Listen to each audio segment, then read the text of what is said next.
은하의 열차에 타고 있는 두 소년. 밑바닥 인생이지만 살아남기 위해 최선을 다하는 천재 해커 소년 조반니. 그리고 학교 최고의 대접을 받으며 승자의 인생이 기다리고 있는 소년 캄파넬라.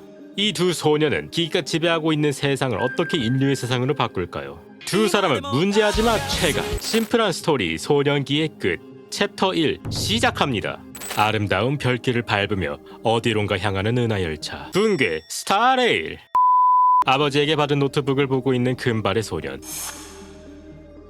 조반니 스타일러스. 바로 이 게임의 주인공이자 앞으로 세상에게 억가를 당할 불쌍한 주인공입니다. 조반니는 어렸을 때 어머니와 소꿉친구인 자넬리와 함께 스토스 행성 1984지구에서 가난하지만 행복한 삶을 살고 있었습니다. 이게 어떻게 밑바닥 인생이냐? 이제 시작이구만. 밑바닥 인생. 미안하다. 하지만 6년 전 조반니가 살고 있는 거주구에서 가스 폭발 재해가 일어나 조반니의 어머니는 의식불명 상태가 되었습니다. 병원에서 치료는 불가능했지만 병원은 의식불명이 된 어머니를 계속 보살펴주고 있었습니다. 병원이 어머니를 보살필 수 있게끔 매월 지불하는 가격은 무려 10만 8천이. 학생인 조반니가 매달 내기에는 너무나도 많은 돈이죠. 하지만 주변에 의지할 수 있는 사람이 없던 조반니. 돈이 없는 조반니는 결국 범죄에 손을 대게 되는데,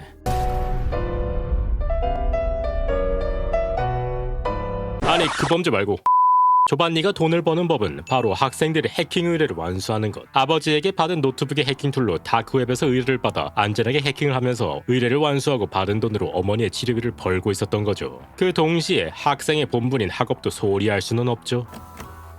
어라? 이것만으로도 힘든데 억가에게 사랑받는 조반니에게 학교 생활조차 쉽지 않았습니다. 자넬리 젠장 그 자식 하필 이럴 때 같은 반 학생에게 따돌림까지 당하는 조반니. 창기문을 해킹으로 열어버리죠. 내가 만든 프로그램이라면 간단한 해킹조는 한 방이지. 야박하게도 자넬리는 조반니가 들어올 것이라는 것을 이미 알고 있었고 유치한 함정으로 조반니를 웃음거리로 만들었습니다. 자넬리. 조반니의 소꿉친구지만 어느 날 새 부모가 생겼다는 말만 남긴 채 사라졌었습니다. 지금은 다시 학교에서 제외하게 되고 조반니는 자넬리와 같은 방을 쓰게 되었지만 어렸을 때 조반니와 친하게 지냈던 자넬리는 어디에도 없고 지금은 인간 스코어가 최하위인 조반니를 매일매일 괴롭히기만 할 뿐입니다. 야야야 웃어. 이건 그냥 학폭이잖아. 자넬리 쓰레기네. 자넬리의 짜증나는 이야기는 뒤로 하고 조반니는 수업을 들었습니다.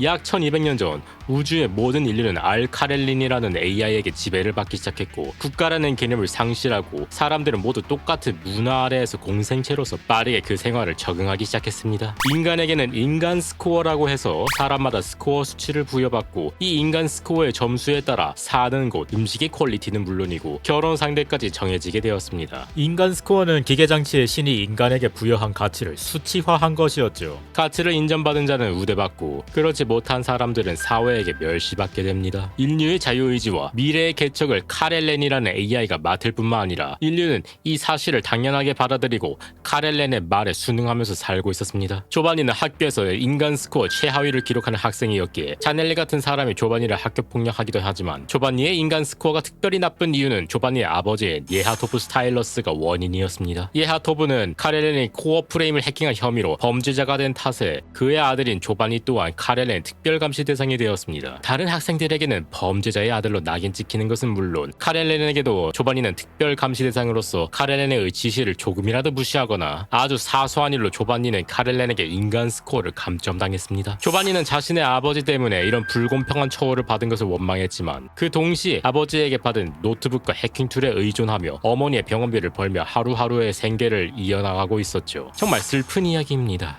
자, 여기서 문제입니다. 각 행성은 거기서 살고 있는 인구의 인간 스코어를 비례해서 그 행성의 평균적인 인간 스코어 점수가 결정됩니다. 그렇다면 행성의 평균 스코어를 올리기 위해서는 어떻게 하면 될까요? 1번. 모든 사람이 카렐렌의 말을 잘 들어서 인간 스코어의 평균을 올린다. 2번. 해킹이라는 편법으로 사람들의 평균 스코어를 올린다. 3번. 인간 스코어가 낮은 사람들을 제거한다. 여러분은 정답을 아시겠나요? 사실 전부 정답이겠죠. 그러나 잔혹하게도 이 세상은 3번을 고르는 사람이 적지 않습니다. 슬프게도 조반니가 살고 있던 스토스 행성의 거주구는 인간 스코어가 낮은 사람들이 모여 살고 있었고 가스 폭발 재해로 거의 대부분의 사람이 죽었습니다. 아이러니하게도 그 탓에 조반니가 살고 있는 행성의 평균 스코어가 올라갔고 많은 사람들이 죽었음에도 평균 인간 스코어가 올라갔기 때문에 오히려 잘 됐다고 말하는 사람들도 있죠. 과연 스토스 평균 스코어까지 올렸단 말이지. 쓰레기를 비워 깨끗해진 셈이네. 너희만 살아나서 참 안 됐네. 뭐 어머니 쪽은 살아있다 볼 수 없겠지만 말이야. 그렇다 해도 난 살아갈 거야. 아직 대량의 알에게 습격받은 적도 없으니까. 가실이 뭐니 나와는 상관없어. 기계에 반발하지 않을 거야. 당장 살해당하지 않을 테고. 지금이야 그렇겠지. 지금이라.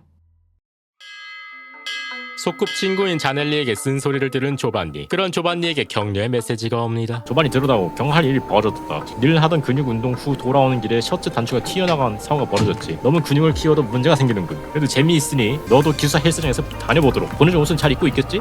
거주구 가스 폭발 재해 사고로부터 조반니를 학교로 데리고 와준 학생회장 에밀.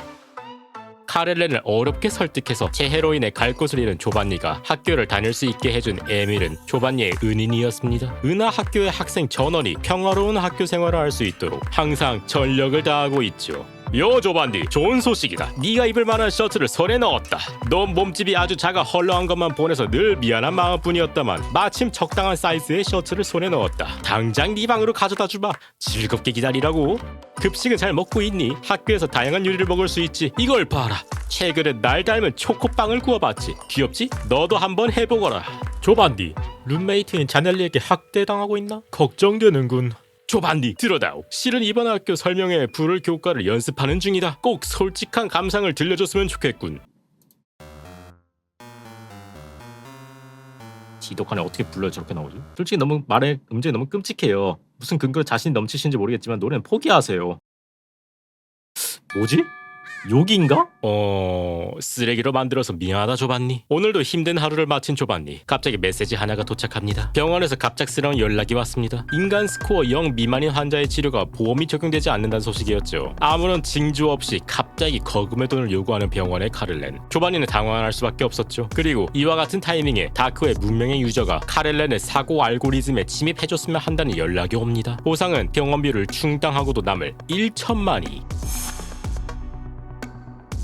보고도 믿기지 않을 상황. 마치 누가 짜고 치기라도 한 듯 너무나도 좋은 타이밍이 의심스러웠습니다. 하지만 카렐렌의 병원비 재촉은 더욱 심해져 갔습니다. 그리고 다크웹의 문명의 유저는 지금이 해킹하기 좋은 타이밍이라고 재촉하고 있죠. 마치 누군가가 조반니의 정체를 알고 있으며 조반니를 끌어내고 싶은 것처럼 말이죠. 성공만 한다면 병원비를 충당할 뿐만 아니라 자신의 처우까지도 뜯어 고칠 수 있는 기회. 하지만 실패하게 되면 자신의 아버지와 같이 테러리스트가 되어 평생 카렐렌에게 쫓기는 신세가 되겠지요.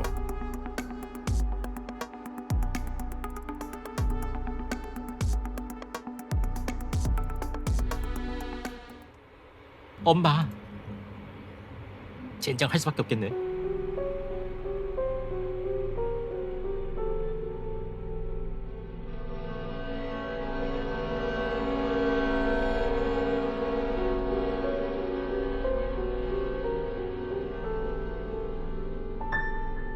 해치웠나?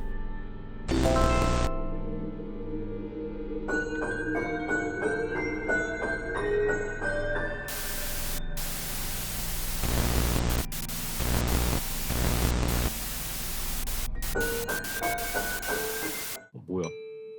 메시지. 갑작스러운 교내의 카렐렌의 메시지. 학교 내에서 인간 스코어가 마이너스 1만이 넘은 학생을 상대로 사회생활을 도와주기 위해 공생 프로그램을 제공하기로 결정되었습니다. 해킹을 한 이후 조반니의 인간 스코어는 무려 마이너스 99만 9,999를 찍게 되었죠. 인간 스코어가 갑작스럽게 변한 조반니는 당황스러웠습니다. 그리고 갑자기 느닷없이 청소용 로봇이 방 안에 들어왔죠. 평소에는 그냥 청소만 하는 기계지만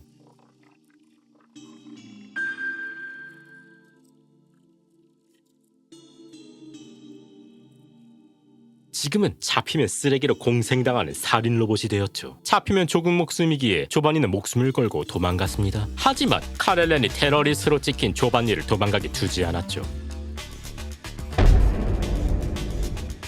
조반니가 할 수 있었던 것은 그저 도망가는 일뿐이었죠.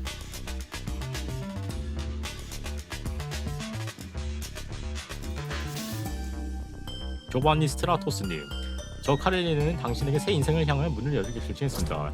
이는 사회 공헌할 인간으로 만들 목적으로 특별한 편성을 풀어냅니다. 그러니 마음 편히 새로운 무대를 향해 나아가시 바랍니다. 저 카렐리는 더 좋고 훌륭한 사회를 만들어 드립니다. 저 카렐리는 계속해서 모든 존재 행복을 추구합니다.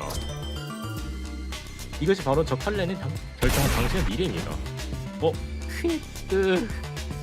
다리가 뭐냐고. 그게 무슨 소리야. 행복이 뭔데, 뭘 기원하겠다는 건데, 미래가 뭔데, 네가 뭔데 그걸 결정하는 거야. 내가 뭘 어쨌길래, 대체 뭐 어쩌란 말이야. 어쩔 수 없었다고. 엄마의 치료비를 내려면 해킹 외에는 달리 방법이 없었어. 핫! 마사카 일부러 해킹당한 거야? 어머니를 구하기 위해서 최선을 다한 것이 오히려 세상에게 배신을 당한 결과가 되어버렸습니다. 카렐렌을 해킹한 혐의로 카렐렌이 조반니를 처리할 명분이 생기게 되어버렸죠. 조반니의 믿음과는 다르게 말이죠. 그 충격적인 장면을 목격한 자넬리, 의외로 진심으로 조반니를 걱정합니다. 마치 어렸을 적의 우정을 되살리면서요. 뭐야, 애네 합체도 해? 은근 로망을 안 해? 갑작스러운 사태에 당황한 자넬리를 보고 카렐렌은 최면으로 자넬리를 진정시킵니다. 미래의 개쩌는 기술력으로 사이버 최면을 건다고? 아니 근데 사람이 바보도 아니고 이게 진짜 걸리네요. 자넬리는 카렐렌의 말을 믿고 조반니를 구출하지 않았습니다. 카렐렌에게 잡힌 조반니, 그런 조반니를 뒤로하고 돌아가는 자넬리. 조반니의 이야기는 이렇게 끝이 나게 되었습니다.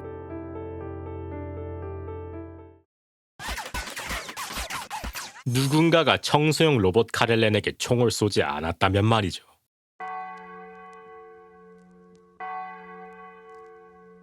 캄파넬라, 학교 내에서 인간 스코어 1위인 학생이죠.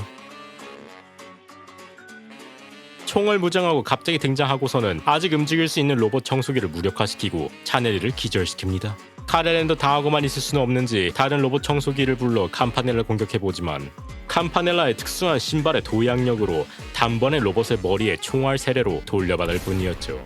기계는 기계답게, 기계는 그저 도구일 뿐 인간에게 도움을 줘야 하는 존재라고 주장합니다. 아무리 기술의 발전으로 AI에게 삶을 관리받은 인류였지만 캄파넬라의 말대로 사실 로봇에는 공학 3원칙이 존재합니다. 제1원칙, 로봇은 인간에게 해를 입힐 수 없다. 제2원칙, 로봇은 인간이 내린 명령에 반드시 복종해야 한다. 제3원칙, 로봇은 제1원칙과 2원칙을 위배하지 않는 선에서 자신을 지켜야 한다. 하지만 조반니와 캄파넬라가 본 것은 이 로봇의 공학 4원칙을 어기는 로봇들 뿐이었죠. 캄파넬라가 어째서 조반니를 도와주는지 이유는 알 수 없었지만 조반니에게는 당장 학교를 탈출하는 것 외에 별다른 선택지가 없었습니다.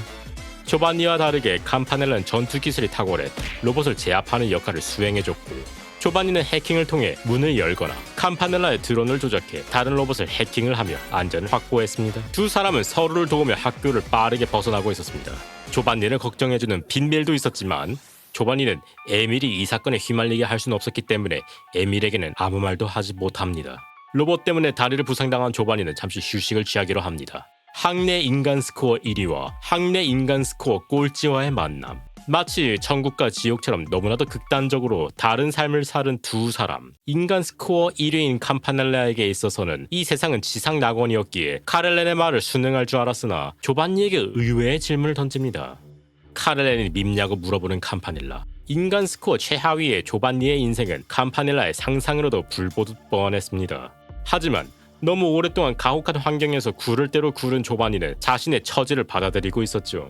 그 이유는 카렐렌이 사람들의 삶을 기계의 규칙 아래에서 공평하게 관리한다고 믿고 있었기 때문이죠. 만에 하나 카렐렌이 일부러 인간 스코어가 하위인 사람들을 해치고 조반니의 인생을 망친 것이라면 조반니는 카렐렌에게 복수를 할 생각이었죠. 그 대답을 들은 캄파넬라는 자신의 생각이 맞다는 듯 조반니의 인간다움을 칭찬하기 시작했습니다. 카렐렌에게 향한 불만, 인간이 인간답게 살지 못하고 기계라는 이름의 도구에 의존하는 삶을 보고 의구심을 느낀 캄파넬라. 카렐렌에게 자아가 있다면? 만약 인간 스코어가 카렐렌 뜻대로 조작하는 평등과 아무 상관없는 숫자라면? 카렐렌이라는 인간이 만든 도구가 인간을 배신한다면 인류는 어떻게 될 것인가? 마치 캄파넬라의 목적은 인간이 자신의 길을 개척하는 시대를 만들어야 한다고 주장하고 싶은 듯 카렐렌의 말에 순응하며 살고 있는 인간들의 삶에 대한 질문을 던졌습니다. 아직 캄파넬라에 대해 모르는 것은 많았지만 조반니는 그에 대해 조금은 알 수 있었습니다. 로봇을 따돌리고 정문으로 간 조반니와 캄파넬라. 문은 잠겨있지만 문을 여는 것 정도는 조반니에게 일도 아니었죠. 조반니의 능숙한 해킹으로 잠겨있는 문을 열자 누군가가 문 밖에서 기다리고 있었습니다. 사람인가? 응? 아쉽게도 조반니를 도와줄 사람은 아니었던 것 같습니다. 검은 갑옷을 한 사람이 조반니를 공격했고 캄파넬라는 서둘러 조반니를 구하러 왔습니다. 하지만 캄파넬라의 총에도 끄떡없었습니다. 캄파넬라는 서둘러 검은 갑옷을 한 사람을 기숙사 바깥으로 내보내고 조반니는 서둘러 문을 잠궜습니다. 하지만 안심할 수는 없었습니다. 서둘러 도망가지 않으면 검은 갑옷을 한 사람에게 조반니의 인생의 끝이 나게 될 테니까요. 검은 갑옷을 한 사람은 홍우대의 대장이었습니다. 칼렌이 지정하지 않은 인간 사이에서 태어난 허가 외 인간의 제거와 폭도를 진압하는 칼렌의 강력한 직속 부대죠. 그들의 목적은 조반니의 제거. 캄파넬라는 상위 스코어로서 제거 대상은 아니었습니다. 조반니는 호수를 이용해 자신의 홀로그램으로 홍우대의 주위를 끌어 도망갔습니다. 하지만 잘 훈련된 홍우대 상대로 완전히 도망치기는 역부족이었죠. 홍우대는 조반니를 제거할 작정으로 공격했습니다. 캄파넬라는 홍우대는 자신을 해치지 못한다는 점을 이용해 최대한 조반니와 붙어 조반니를 지키며 홍우대와 대척했습니다. 그리고 조반니는 그 틈에 탈출 경로를 확보하며 캄파넬라와 함께 도망칠 준비를 했습니다. 캄파넬라와 조반니의 훌륭한 연계로 홍우대를 따돌렸고 아무리 우수한 카렐렌 직속 부대인 홍우대조차도 그들을 잡는 것은 쉬운 일이 아니었습니다. 그리고 그들은 무사히 탈출했습니다. 끝났나? 이 말 때문에 끝나지 못했습니다.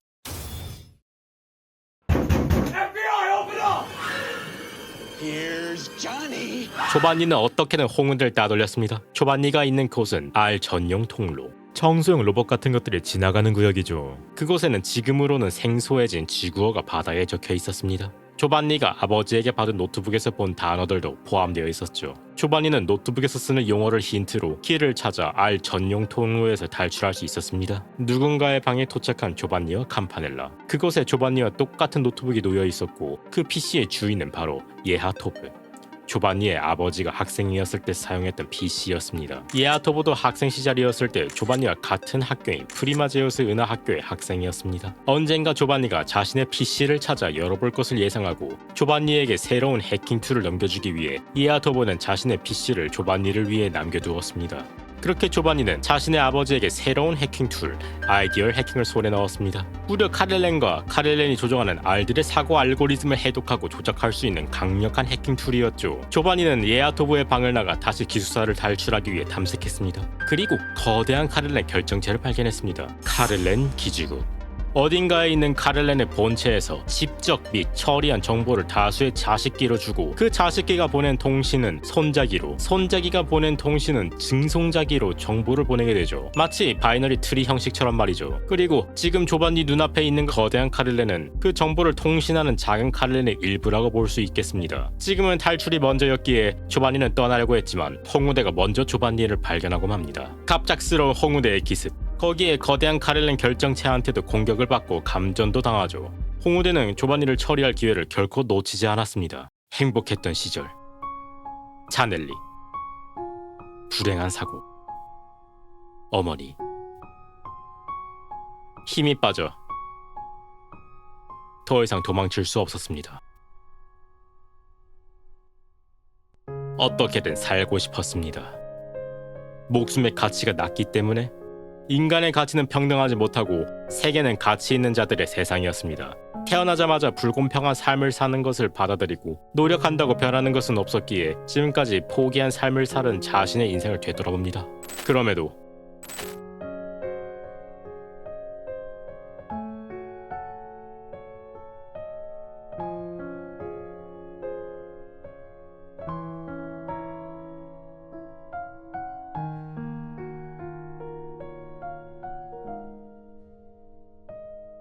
사고가 난 그날 누군가가 거죽으로 배회하고 있는 것을 들은 어머니.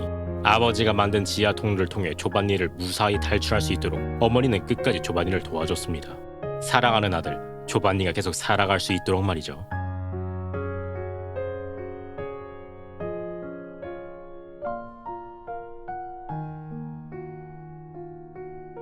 어머니의 희생으로 살아가고 있는 조반니는 여기서 자신의 목숨을 포기할 수는 없었습니다. 조반니의 살려고 하는 의지 덕분에 캄파넬라가 올 때까지 시간을 벌었고 캄파넬라는 다시 통우대와 싸우기 시작합니다. 그 틈을 타 조반니는 카를렌을 다시 한번 해킹하기로 마음을 다지죠. 어머니가 주신 목숨을 붙잡고 아버지가 준 무기 아이디얼 해킹으로 카를렌에게 접속을 시도하기로 한 조반니. 이진법으로 된 카를렌 사고는 인간의 뇌를 가진 조반니가 해독하기에는 터무니없는 정보량이었습니다. 하지만 여기서 쓰러질 수는 없었던 조반니는 끝내 카를렌을 해킹하게 됩니다. 디지몬 세계가 아닌 카를렌의 사고, 인간으로서는 이해할 수 없는 공간이었습니다. 카를렌의 사고를 조금 엿볼 수 있었지만 그 무엇 하나 이해할 수 있는 것은 없었습니다. 하지만 하나 확실한 것은 조반니의 아버지 예하토브를 무척이나 경계하고 있었던 것으로 보였습니다. 그리고 조반니는 카를렌 속에서 무언가를 잡아내고 말았습니다. 성공적으로 거대한 카를렌을 부수는 데 성공했죠. 학교에 카를렌을 무찌르고 조반니는 빠르게 홍우의 제트팩을 해킹하여 캄파넬라를 구해줍니다. 한밤 먹은 카를렌은 조반니에게 퇴학 조치를 내리고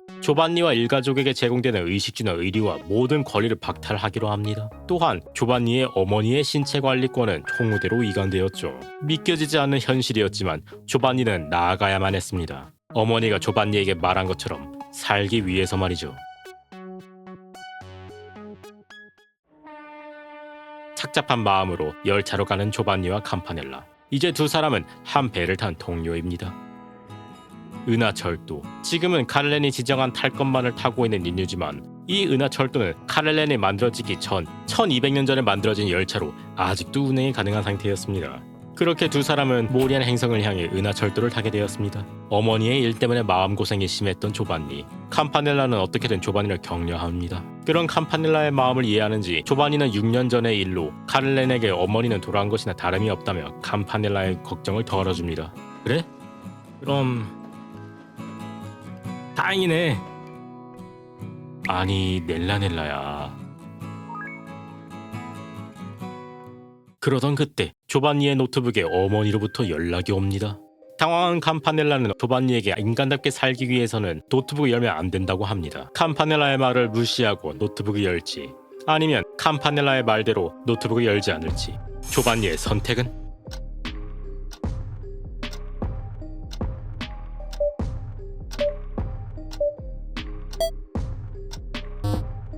만에 하나 PC를 여는 선택을 할 경우 어머니의 편지가 도착해 있었지만 그 어떠한 답장을 할 수 없는 상태였죠.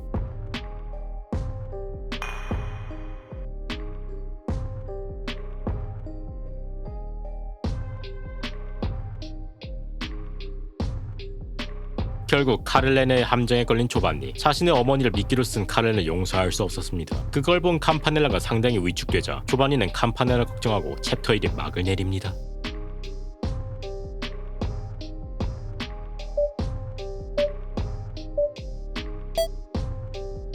만에 하나 노트북을 열지 않을 경우 캄파넬라가 노트북을 조반니에게 뺏게 됩니다. 그리고 잠시 열차 밖에서 어머니의 모습이 나오죠. 이 또한 함정이었습니다. 그걸 본 캄파넬라가 상당히 위축되자 조반니는 캄파넬라를 걱정하고 챕터 1이 막을 내립니다. 사실 연출 말고는 다를 것이 없던 엔딩이었네요. 그리고 이렇게 니디걸즈 오버도즈의 후속작 소년기의 끝에 챕터 1 스토리가 막을 내립니다. 소설 은하철도의 밤을 기반으로 한 스토리 게임이었습니다. 이번 심플한 스토리 재미있으셨나요? 다음에도 스토리를 심플하게 요약해보도록 하겠습니다. 이 영상이 마음에 드셨다면 구독과 좋아요 부탁드립니다.